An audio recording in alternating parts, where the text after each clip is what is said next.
we're just going to mow through these particular hormones and discuss their functions, and again, when function is lost. And we're going to start with ADH. Let's do that. So what is the function? So we're going to do, again, physiology first. And so what is the function of ADH? This is its main function, and that is to regulate the concentration of solutes in your blood, to regulate blood osmolarity. How is it going to do that? Well, it's going to regulate the transport of water into the blood by the kidneys. So let's do this. I'm going to show you how ADH does that. So what we'll do here is we'll just draw a little piece of the hypothalamus, and so I'll just put hypo up here. There's our tract leading to the pituitary. So there's our posterior pituitary. And we are going to deliver ADH to the pituitary. Now, what is the target of the pituitary gland? In this particular picture, it's going to be the kidneys. Now, Dr. Matad is certainly going to go into this in a lot more detail when we get to the urinary system, and that's something he's going to cover. And what we'll put here is, that's the blood. And so let the story begin. So ADH is going to, of course, be released into the blood and make its way to its target cells, which are going to be the cells of the kidney.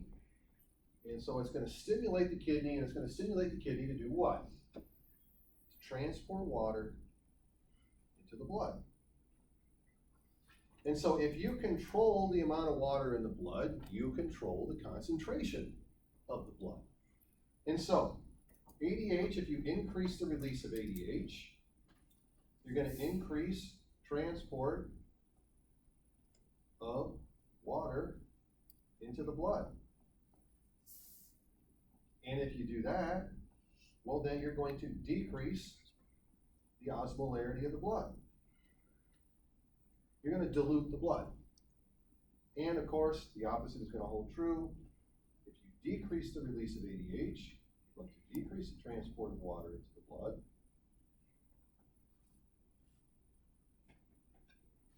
And therefore concentrate the blood, i.e. increase blood osmolarity. And so that's how ADH is going to control blood osmolarity. Now, ADH has other targets. ADH also targets blood vessels and controls their tone. That has to do with, again, its role in blood pressure, which is a minor role when it comes to ADH. ADH will play a much bigger role when it comes to blood pressure when blood pressure is dangerously low. I'm not sure if Dr. Mattab will get too deeply into that. Probably will when it comes to what's called regulatory shock. It also helps control blood pressure by regulating blood volume. Regulate the volume in a particular compartment, you're gonna regulate pressure. But again, minor function only during emergencies, and when I say emergency, when blood pressure is dangerously low. What we'll concentrate on physiologically is its main function, and that is to regulate blood osmolarity. So that right there. And again, it's doing that by simply controlling the amount of water transported into the blood. Again, Dr. Mattab will talk about this specific mechanism in more detail when we get to the urinary system. Now, let's talk about what stimulates ADH and what's going to inhibit ADH. Given its function, and its function is, again, to regulate the amount of water transported into the blood. If you understand negative feedback, what we're about to discuss should make sense. And so let us draw a homeostatic line. Now, this homeostatic line that I'm about to draw is not the level of ADH, it's blood osmolarity. So let me make sure that we understand that. I'll label it, of course. So this is blood osmolarity, the concentration of solutes in the blood. And there's a normal concentration of solutes in the blood. And that level is, normal blood osmolarity is around 300, classically 280 to 300, in milliosmolars. And ADH plays a huge role in keeping that osmolarity within the blood to maintain homeostasis. Now, let's say, we'll just be dramatic about it, we'll draw the line much above normal. What that's showing us right now is that the blood is too concentrated. The osmolarity is too high. And so, number one, actually I'm going to make it number two. Number two, we have a high osmolarity. Now, why would that happen? If you didn't drink enough water that day, maybe you are dehydrated. If you're dehydrated, less water in the blood's going to become more concentrated. Clearly, that's not what we want. And so clearly what must happen is this. Well, actually, you know what? You tell me. If we have a too concentrated blood, do we need to get more water into the blood or less water into the blood?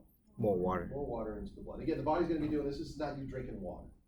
So do we want to stimulate ADH's release or inhibit its release? Stimulate it. We want to stimulate it, right? If your blood osmolarity is too high, if your blood is too concentrated, get more water transported into the blood. And how do you do that? Increase the amount of ADH. And so, what stimulates ADH? High blood osmolarity is what's going to stimulate ADH. So number three, you increase the release of ADH, i.e., you stimulate ADH. So what stimulates ADH? High blood osmolarity. And as a result of this, number four,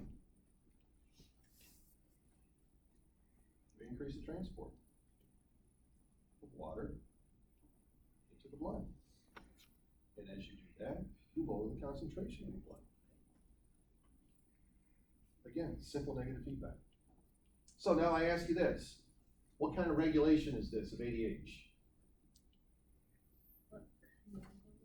Okay? Non-hormonal. This is non-hormonal regulation. I actually gave this as an example. Blood osmolarity, regulating a particular hormone. In this particular case, it's ADH. What kind of release is this? At the point where our blood osmolarity is high. What kind of release is that? Acute, right? That's not planned. You might have had a plan of not drinking water that day, but the body doesn't know any better. That's not a programmed thing. So that would be acute release of ADH, dictated by high blood osmolarity. So it's being regulated non-hormonally, and it's being acutely released once again. Now, before we had high blood osmolarity, how was it being released? ADH. So how was ADH being released before? Chronic. We just drinking out. Everything was good, and then all of a sudden there was some change. There was some big stimulus. What was the stimulus? High blood osmolarity. And then we'll be thorough. We'll go the other direction. And by the way, you can have high blood osmolarity for reasons other than being dehydrated. Right? That's just one example that I gave you. Let's go the other direction. Now we're too stinking low. Well, we won't go 1, 2, 3. We'll go A, B, C. Well, now you're overhydrated. You just drank too much stinking water that day. Or maybe you're starving. You're starving, you're not eating. You're not eating, you're not getting nutrients into the body. Those nutrients are solutes. And so people who starve can very well have low blood osmolarity. And so that's A, B. Now our blood osmolarity is low. Obviously now we're not going to increase the release of ADH, we're going to decrease the release of ADH.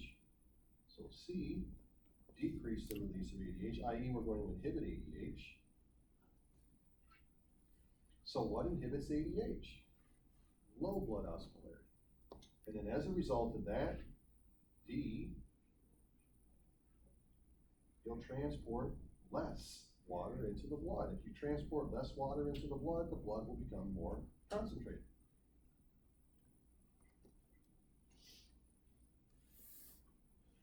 And that's what we're going to find almost always when it comes to what stimulates and what inhibits a particular hormone. If you understand negative feedback and you know the function of a hormone, you know exactly what's going to stimulate it, you're going to know exactly what inhibits that hormone based on your knowledge of negative feedback and based on your memorization of the function of the hormone itself. When you study the material, always start with function. Function should be right in the middle of the page. Everything revolves around function, including stimulating, inhibiting, and also when things go wrong.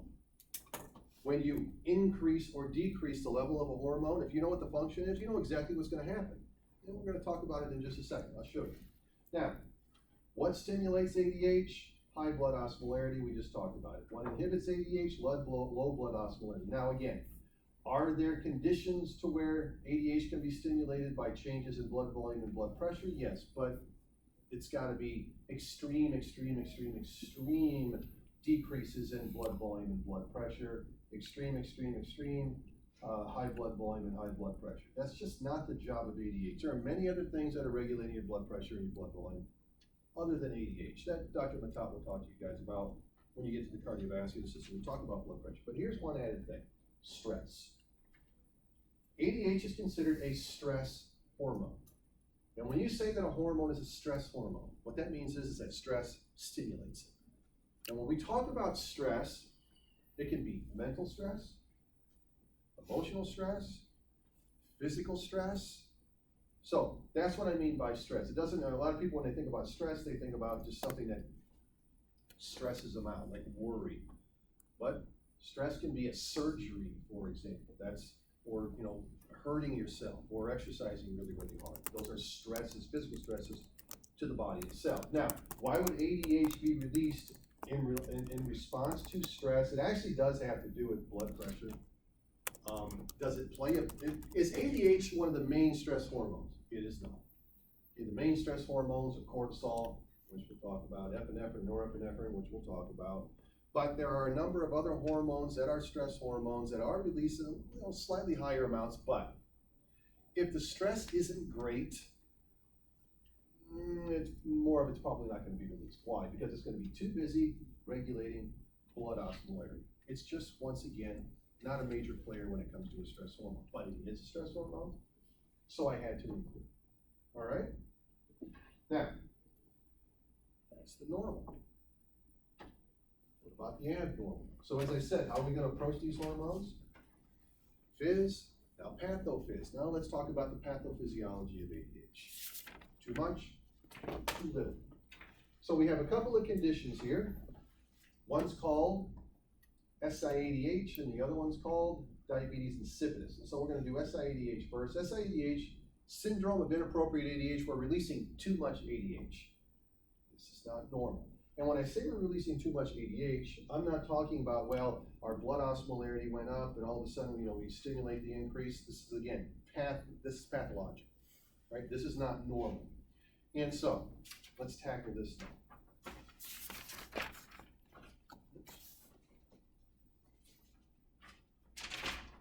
And the kind of things that we're going to see. So, SIADH. Okay, so what we have as a result is really high levels of H. Now, as a result of that, what's going to happen is, of course, we're going to have too much water transported into the blood, right? Again, we've lost negative feedback here. And so, as a result of this, we get an increase, and we'll be dramatic about it, a huge increase in the amount of water into the blood. Now, I am going to talk about blood pressure now. Physiologically, ADH does not play much of a role when it comes to blood pressure. This is physiological. This is pathophysiological now. So, what's going to happen as a result of this? Well, certainly if you have a whole bunch of water into the blood, you're going to decrease your blood osmolarity tremendously. The blood's going to be too dilute. And if you have a lot of water being transported into the blood, you are certainly going to get a big, huge increase in blood volume, which is then going to cause a big, huge increase in blood pressure. Now, there are other things in place within the body that are going to try to lower that blood pressure, but you can only ask the body to do so much. And so if this is a severe form of SIADH, those other mechanisms are probably going to become overwhelmed, and you are going to have really, really high blood pressure. And it could be dangerously high. Having really, really blood osmolarity might not sound like the biggest deal in the world. It can absolutely be a huge deal.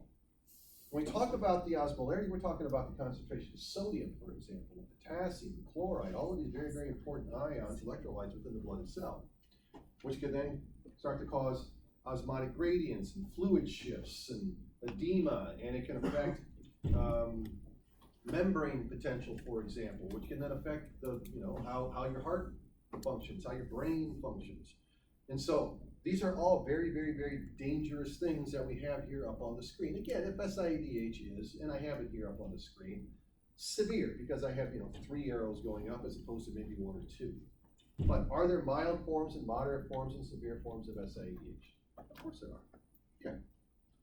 But let's be a little bit dramatic. Now, if we have this particular condition and we have a whole bunch of ADH being released and a whole bunch of ADH bombarding the ADH receptors of these kidneys, what would be a treatment option? How can we limit the amount of ADH? We're not stopping the amount of ADH getting released. Okay. But can we stop the amount of ADH binding to the receptors with a drug? And what kind of drug would we use? An ADH blocker. So a treatment option for SIADH would be an ADH receptor antagonist, a blocker. If ADH doesn't bind to the receptor, can't tell the cells what to do. And what that's going to do is it's going to limit the amount of water that the kidneys transport to the blood. And so, again, that would certainly be a treatment option. Certainly the best treatment would be, why the hell is it happening to begin with? All right. A lot of times with SIADH, it's the head trauma that causes it. Or it could be post-surgery, like brain surgery, for example. So why? Well, where's pituitary gland? Where's hypothalamus? It's in the noggin. And so you have increased pressure within the brain because of the head trauma, for example, or again, post-surgery. Start to screw up the way that the neurons are doing their thing within the brain itself. We're screwing up the structures within the brain itself. All right? So that's, again, too much ADH. Now how about too little ADH? Now we have a condition called diabetes insipidus. Most times when people hear diabetes, they think insulin, blood glucose. That's diabetes mellitus. This is diabetes insipidus. Diabetes insipidus has 0 to do with blood glucose levels and insulin. It has everything to do with ADH and water. So this is diabetes insipidus.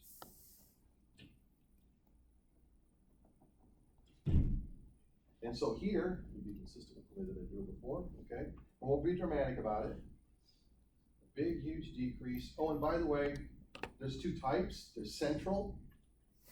So I'll put central here. So a decrease in the amount of ADH. This can also be caused, by the way, by head trauma. All right?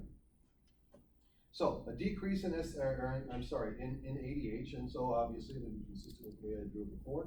All right. So now we have a big, huge decrease in the transport of water into the blood.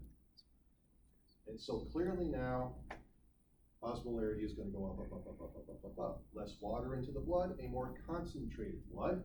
And so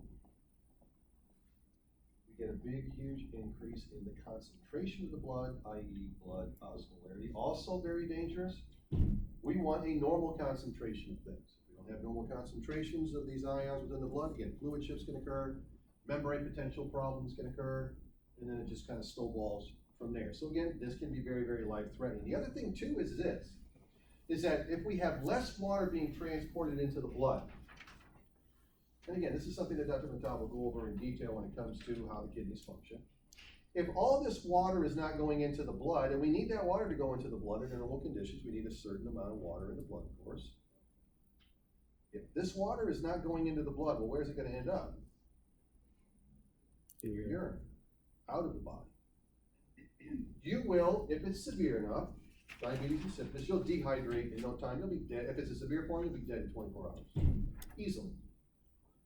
You will urinate, I don't know, 10, 15 gallons of urine in a day. You're supposed to urinate maybe a liter and a half. It'll go really, really, really, really fast. Right? Again, a severe, severe, severe form of diabetes insipidus, that is. So, we have a big, huge increase in blood osmolarity here, and again, you will dehydrate quickly. The body, the water is being excreted quickly from the body. Okay? Water in urine instead of blood. You just going to be making a ton of urine. And that urine is going to be very dilute, by the way. It's going to look like water. Because there's so much, again, water within the urine itself. Right? Now, treatment option here. Just give them ADH. They don't have something, give it to them. All right? So you give ADH. Like an artificial form of ADH. It's, vasopressin is what it's called.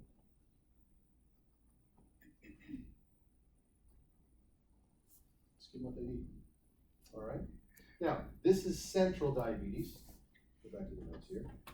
So central diabetes insipidus means it's something going on with the brain, or within the brain itself, and that would be the pituitary gland just not releasing enough ADH. There's also what's called nephrogenic diabetes insipidus, where the kidneys are unresponsive to ADH. What? Well, when we talk about kidneys and ADH over here, obviously ADH needs to bind to the ADH receptors. When they bind to the ADH receptors, the kidneys are going to do their thing. When I say the kidneys are unresponsive to ADH, it means those cells that are the targets of ADH are not responding to ADH. Now, why would that be? Most often when it comes to nephrogenic diabetes insipidus, it's a genetic mutation of the ADH receptor.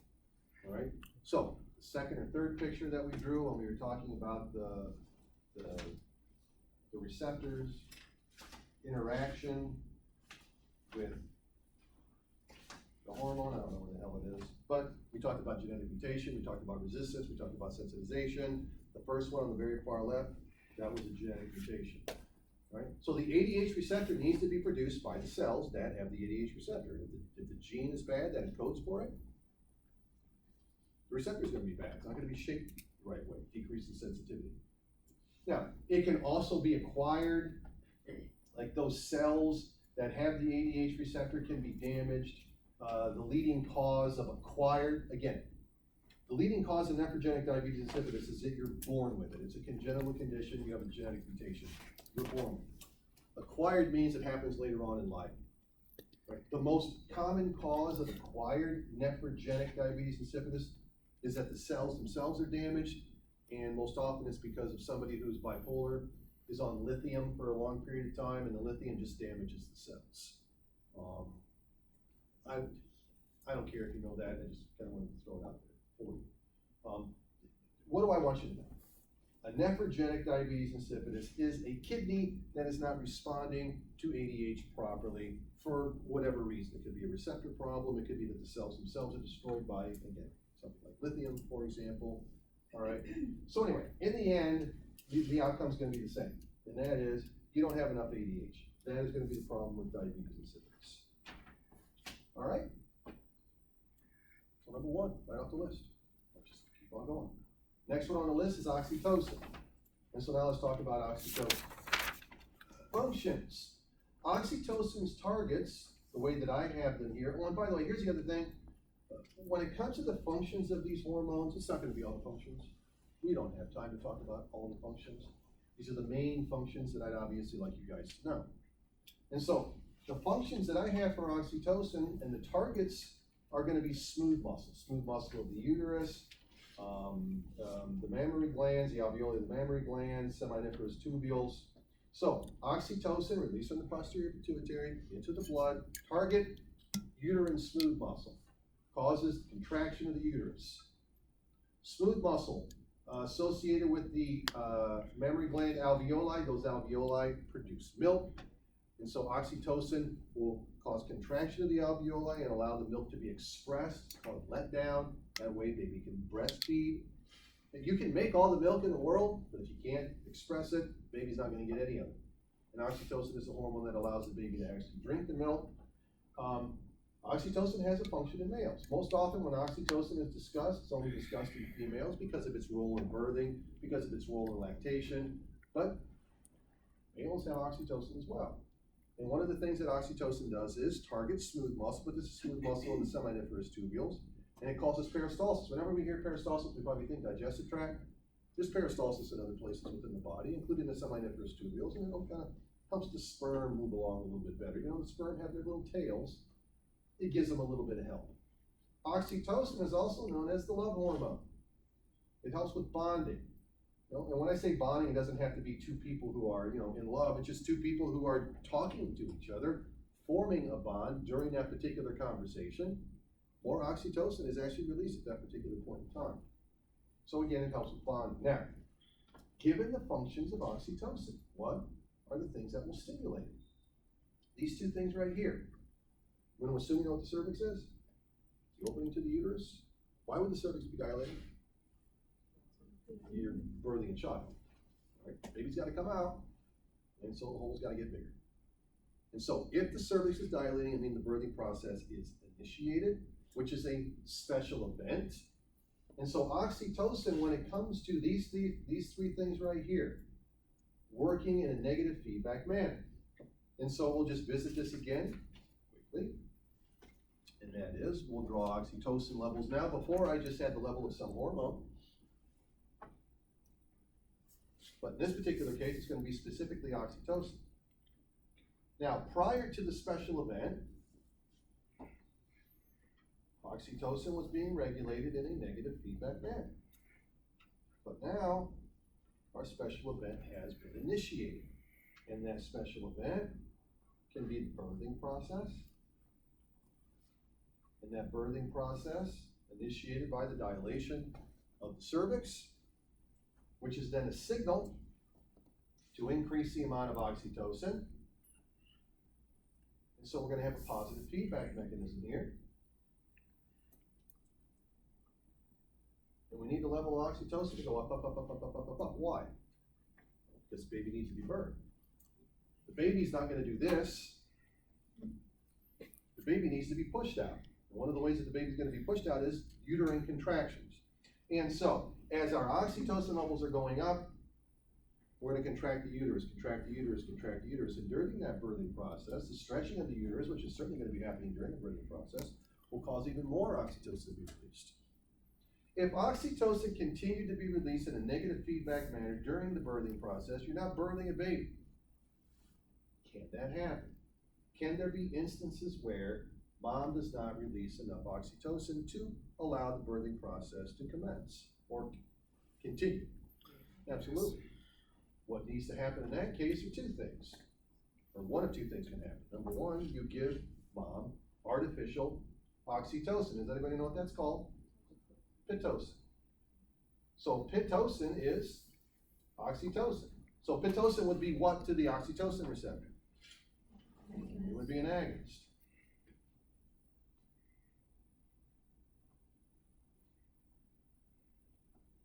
Oh, and by the way, oxytocin, this might not be intuitive to you, but oxytocin is being released during this special process. Oh, and by the way, lactation as well, because oxytocin is going to allow the expression of the milk, not the production of the milk. The production of the milk is another hormone. But we have these two special events here, the birthing process and lactation, causing an increase in the release of oxytocin.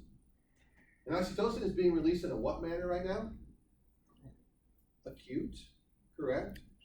And being regulated by, what do you think? We have three choices. Hormonal, non-hormonal, neural. Hormonal. Neural, that's why I kind of emphasize neural. Again, it's probably not intuitive. This is neural regulation. So this is the nervous system signaling the release of oxytocin given these particular. So when the baby breastfeeds, there's going to be neural signaling from the nipple that goes to the brain that causes oxytocin to be released. The birthing process itself, there are neural relays that are going to cause oxytocin to be released. So when it comes to both of these, it's neural regulation. And oxytocin at this particular point in time is being stimulated acutely by these particular events that we see here. And so after the birthing process is over, once mom has delivered the baby, if she chooses not to breastfeed, eventually the level of oxytocin will be right back down here. If mom chooses to breastfeed, then the level of oxytocin will be high. Why? Because baby is going to be the stimulus neurally to cause more and more oxytocin to be released, again, in a positive feedback manner. Mom's oxytocin levels will be elevated the entire duration that baby breastfeeds. That could be however long mom wants to breastfeed. Mom could breastfeed that baby until that baby's 8 if she wanted to. the level of oxytocin will be elevated for those 8 years, or for however long mom wants to breastfeed, typically 1 to 2 years. All right? So, that's, again, a hormone that works in a positive feedback manner. All right? So, those are the things that stimulate. Again, those are 3 positive feedback mechanisms. We already talked about it's the love hormone, so any type of intimacy.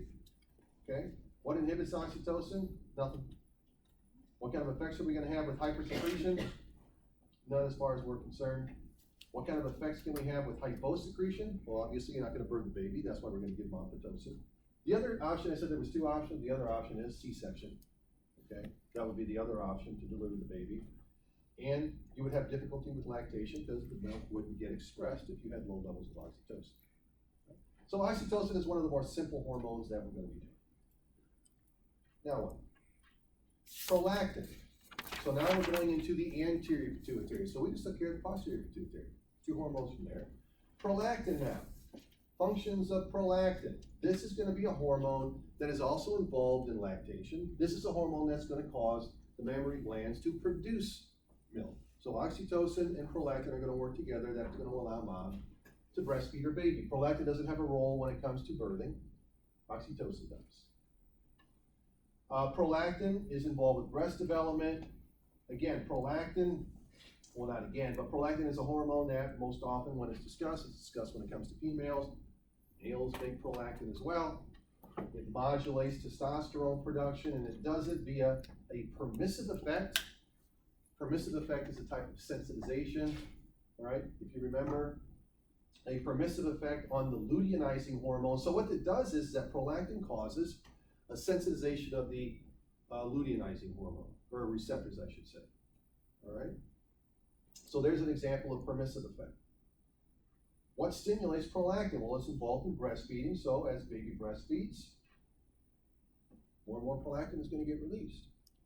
What I can do here is, not that prolactin is involved in the birthing process, but I can put prolactin here because it is certainly involved in lactation. And so it too is going to be released in a positive feedback manner during lactation and the duration of lactation. What else stimulates prolactin? As you can see in your notes, low levels of PIH. You'll notice that when we drew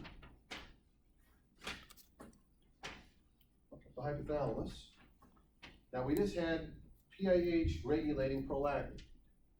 Under non-lactation conditions, prolactin levels are really, really, really, really low in both males and females. Why? Because PIH is just chronically keeping it low. There's no reason for prolactin levels to be high unless a female is lactating.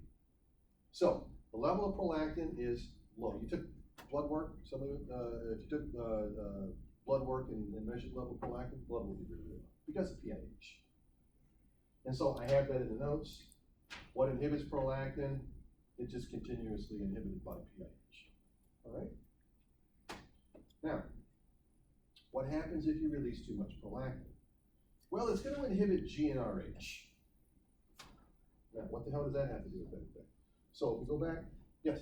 I just wanted to clarify, you said low levels of PIH will maintain low levels of prolactin? No, we'll stimulate. We'll stimulate. Yeah, Okay. so, unless I just misspoke, but in the notes, so PIH continuously inhibits prolactin, so it's going to inhibit prolactin. Okay, if we had low levels of PIH, then we would stimulate prolactin. So decreased level of PIH right here would then stimulate its production. Okay? Now, what I'm stating in the notes there is hypersecretion of prolactin inhibits this hormone right here, GnRH. Now, in the picture that we drew initially, we have prolactin over here and its effects by PIH, and we don't have any type of relationship between GnRH and prolactin in this particular picture. And under normal conditions, there really isn't. But we're talking about hypersecretion now. Hypersecretion is, of course, not normal. And so there is an effect on GnRH. And so it will inhibit that particular hormone. And there's a reason for this. And I'm going to explain that reason by talking about something called lactational amenorrhea. Amenorrhea is lack of a menstrual cycle when a female is supposed to have a menstrual cycle. A 4-year-old does not have amenorrhea because a 4-year-old has yet to have a menstrual cycle. But once the menstrual cycles have begun, if there is a point in time later on that the menstrual cycle is not occurring, we call it amenorrhea. Now, lactational, that means breastfeeding. So, while mom breastfeeds, she does not have a menstrual cycle. Right? Why is that? I'm going to explain it to you. And it has to do with, yes? Is that like a chronic thing, or is that just like a missed menstrual cycle? Amenorrhea? Yeah. It could be 1 miss, 2 miss, 3 miss, 4. It could be chronic. Okay? Or it could just be 1. But in this particular example that I'm going to be discussing, it's going to be chronic over months and months and months and months and months if mom continues to breastfeed. So what I'm going to show you is how it is that breastfeeding is a form of birth control. And an actually very effective form of birth control. For about the first 6 months of breastfeeding, it's about 98% effective. All right? Now, that still leaves 2%. So it's not foolproof, but it's darn close to, any type of birth control that somebody is going to use. And this is how it works. So, what we're going to have here, so the start of the story is high prolactin. And so here's our pituitary gland. And that's, of course, our anterior pituitary because, well, that's what we're talking about now. Oops. So we have high levels of prolactin. And the reason we have high levels of prolactin is because, well, mom is breastfeeding. And mom needs to make breast milk. So we're going to put over here our hypothalamus. Now, we have not talked about luteinizing hormone and follicle stimulating hormone, and we're not going to. I'm going to leave that to Dr. Matata. But what I will tell you is that both of those hormones play a key role when it comes to the menstrual cycle and a number of other things as well. It's in your notes. I mean, I have follicle stimulating hormone in your notes. I have luteinizing hormone in your notes. We're just not going to talk about them, which is why they're sexy. But they do play roles in the menstrual cycle. So, what's going to happen here is this. And what I'm about to show you is 100% normal. All right? And this is an evolutionary thing. So number 1, we have high levels of prolactin. Number 2, what's going to occur is there's going to be an inhibition of the hypothalamus and its production and release of GnRH. And so now we're going to have really low levels of gonadotropin-releasing hormone, which is the hormone that regulates LH and FSH. So that'll be number 3. So now that we have less GnRH, now we're going to have less LH and FSH. And again, what we're doing here is we're talking about this hormone here and its regulation of those 2 particular hormones right there. And prolactin levels being high will inhibit that particular hormone, which again is what I'm drawing here for you guys. So now as a result of this, number 4, there's going to be low levels of LH, there's going to be low levels of FSH. Now, Dr. Matata will go over this with you guys when it comes to the menstrual cycle. LH and FSH at the beginning of the menstrual cycle slowly go up, and then eventually they're going to surge at about the middle of the menstrual cycle. And when they surge is when ovulation is going to occur. Well, if they are chronically low the entire time, and they will be if your prolactin levels are high, no ovulation. If you don't ovulate, well, then there is no egg to fertilize. And so as a result of this, number 6, there's no pregnancy. So again, it's a form of birth control. And as I said before, for about the first 6 months, it's been shown. It's about 98% effective. And what, birth control pills are what, 99% effective? So it's darn close. Now, I actually had a student years and years ago who said, well, I was part of that 2%, and she actually did get pregnant while she was breastfeeding. Now, why would this occur? Why would it be that the body would cause this particular cascade? And by the way, this is called lactational amenorrhea.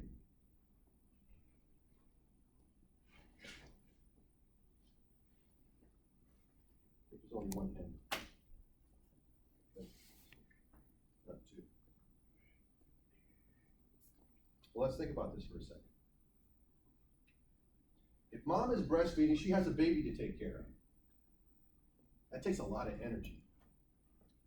If you get pregnant, Well, now mom is not gonna be able to take care of the baby that she now has, as well as she would have been able to take care of the baby if she was not pregnant. So why is it that lactation does not allow, well, again, most of the time, that to occur?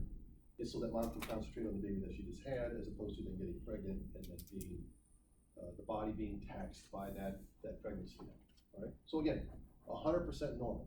Now, high levels of prolactin will cause this to occur even if mom wasn't breastfeeding. Let's say there was another reason that prolactin levels are high. This can happen in males, by the way. In males, really, really high levels of prolactin will also inhibit GnRH. GnRH controls LH and FSH in males, low testosterone levels. And so if males have things like erectile dysfunction or low testosterone levels, one of the things that they'll look at is prolactin. We'll see if that's high. They'll also look at LH, FSH, testosterone to get the complete picture. Yes? Is prolactin like oxytocin in that it'll stay high during the entire duration of breastfeeding? Yes, absolutely. So then why is it only effective birth control method for the Well, first it's 98% effective at 6 months. At a year, it might be 80% effective, you know, so as we get further and further away from that 6 month, it just kind of declines, But and the part of that's prolactin probably a level is little. still high. I'm sorry? But the prolactin level is still high, it's just the effectiveness decreases. Yeah, it could be that it has something to do with, like receptor desensitization. Again, because when prolactin is affecting the hypothalamus, it has to bind to some receptor. And so you can have some desensitization going on right there, which means those levels aren't quite as low, which means these levels aren't quite as low. And so then it goes from there. Fantastic question. All right. It's 12:30 already. All right. Actually, there's 3 minutes left. The clock says 12:30. My screen says 12:27. So, let's go. Let's make sure that we covered everything with prolactin. Bless you. So what we just did is, I mean, that picture that we just drew is that one line right there. And when we have decreased levels of LH and FSH, those hormones are going to control estrogen in females, testosterone in males, and then the testosterone itself, you know, control these kind of things in males. If you have hypersecretion of prolactin, you can get spontaneous milk production, and you have, you know, you didn't just have a baby. Right? Again, these are abnormal things.